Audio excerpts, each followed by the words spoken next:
Hello everyone, நான் சங்கர். நீங்கள் பார்த்துட்டு இருக்கிறது தமிழ் ஸ்மார்ட் எஜுகேஷன். இதில் நாம் சுலபமாக எல்லாருக்கும் புரியக்கூடிய வகையில் அமைக்கப்பட்டிருக்கக்கூடிய ஸ்போக்கன் இங்கிலீஷ் கிளாஸஸ்லாம் பார்த்துட்டு வரோம். ஒருவேளை உங்களுக்கு இதில் ஆர்வம் இருந்துச்சுன்னா நம்ம சேனலை சப்ஸ்கிரைப் பண்ணி வச்சுக்கோங்க. பக்கத்தில் வரக்கூடிய பெல் ஐக்கான் சிம்மில் கிளிக் பண்ணி அதில் ஆல் அப்படின்ற பட்டனை எனேபிள் பண்ணிக்கோங்க. அப்போ தான் நம்ம போடக்கூடிய வீடியோஸ் உங்களுக்கு நோட்டிஃபிகேஷனாக வரும். இதுக்கு முன்னாடி வகுப்புகளை மிஸ் பண்ணியிருந்தீங்கன்னா கீழே டிஸ்கிரிப்ஷனில் லிங்க் கொடுத்துருக்கேன், போய் பார்த்துட்டு வாங்க. வாங்க லெசனுக்குள்ளே போகலாம்.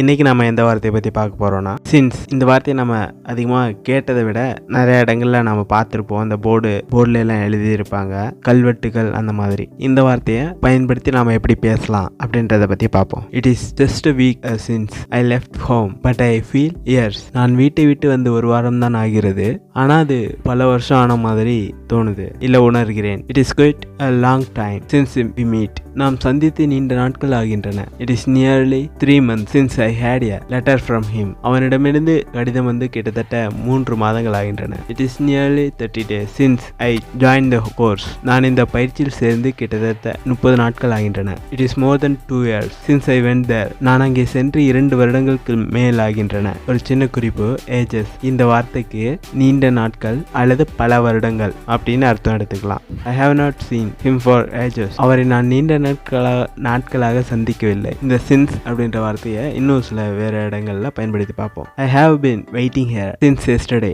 நான் நேற்றிலிருந்து இங்கே காத்து கொண்டிருக்கிறேன். She has been singing since early morning. விடியற் காலையிலிருந்து அவள் பாடிக்கொண்டிருக்கிறாள். I have been trying for a job 2021. நான் 2021வது வருஷத்திலிருந்து வேலை தேடிட்டு இருக்கேன். It has been raining since last week. போன வாரத்திலிருந்து மழை பெய்து கொண்டிருக்கிறது. I have been working in TVS since 2020. நான் 2020லிருந்து TVS கம்பெனியில் வேலை செய்து கொண்டு வருகிறேன். இன்னும் சில முறைகளில் பயன்படுத்தலாம். அது எப்படின்னு பார்ப்போம். Since I was on tour, I cannot write to you. நான் சுற்றுப்பயணம் சென்றிருந்ததால் உனக்கு கடிதம் எழுத இயலவில்லை. Since I was not well, I cannot attend office yesterday. எனக்கு உடம்பு சரியில்லாமல் இருந்ததால் நான் நேற்று அலுவலகத்துக்கு செல்ல இயலவில்லை. Since I was with new to that place, I cannot locate it. நான் அந்த இடத்துக்கு புதுசாக இருந்ததுனால அந்த இடத்தை என்னால் கண்டுபிடிக்க முடியல. Since you say I agree. நீ சொல்வதால் நான் ஒப்புக்கொள்கிறேன். இது வரைக்கும் நம்ம சின்ஸ் அப்படின்ற வார்த்தையை எப்படியெல்லாம் பயன்படுத்தலாம் அப்படின்றது தெளிவாக பார்த்துருந்தோம். இதை பயன்படுத்தி நீங்களும் இன்னும் சில வாக்கியங்களை உருவாக்கி பாருங்க. இந்த வீடியோ உங்களுக்கு பயனுள்ளதாக இருந்திருக்கும்னு நம்புகிறோம். அப்போ உடனே கீழே இருக்கக்கூடிய தம்ஸ் அப் பண்ண கிளிக் பண்ணி விடுங்க.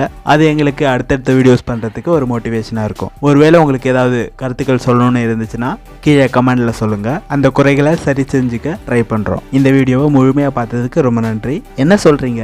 இந்த வீடியோவை நீங்கள் ஃபுல்லாக பார்க்கலையா? ஏதாவது முக்கியமான தகவலை மிஸ் பண்ணியிருக்க போறீங்க. ஸோ திரும்ப ஒரு முறை ஸ்கிப் பண்ணாமல் ஃபுல்லாக பாருங்க. உங்களுடைய ஆதரவுக்கு நன்றி. இந்த வீடியோ பயனுள்ளதாக இருக்கு அப்படின்னு தோணுச்சுன்னா உங்களுடைய நண்பர்களுக்கும் ஷேர் பண்ணுங்க. இப்போ நான் பை பை சொல்லிக்கிறேன். திரும்பவும் இன்னொரு வீடியோவில் சந்திக்கலாம்.